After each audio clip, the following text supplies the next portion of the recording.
Earth, inhabited by 7 billion people, and this number continues to grow. In the year 2008, the world's urban population exceeded its rural population. The need for urban land also increases. In the coming decades, our planet will be dominated by large cities. Increasing urban land use means reducing the land for agriculture.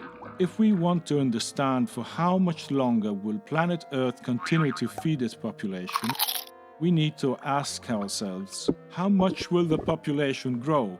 How much will urban land use increase as a result of a demographic growth? How much will agricultural land decrease? We need to understand if the growth of cities and the reduction in agricultural land can ever reach a balance, and when this balance point will ever be reached.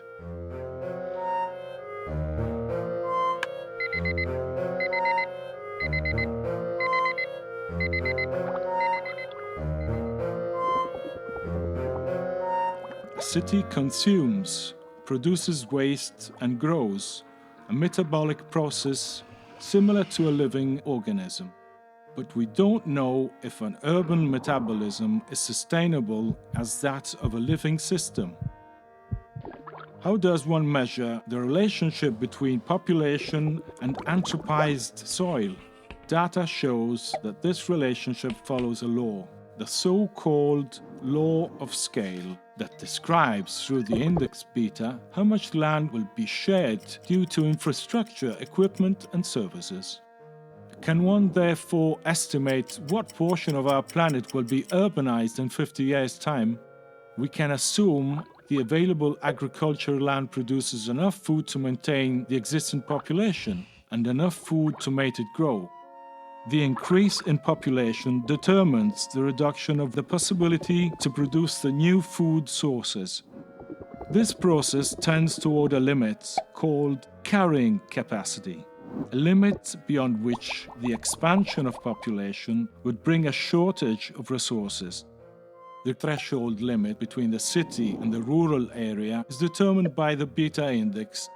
Carrying capacity depends on the population growth rate and the rate of urbanization of agricultural land, which is the limit of this process. Let's examine the beta index. If this number is low, the number of people who can live in the cities and have enough food is large. But if the index increases, the carrying capacity collapses rapidly. This limit also depends on eating habits.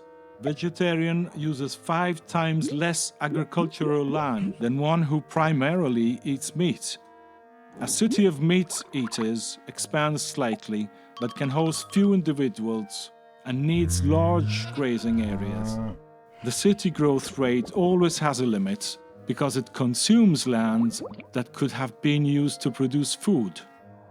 If the scale law allows the measurement of land consumption related to population growth, then it would be possible to plan a city that grows in a sustainable way.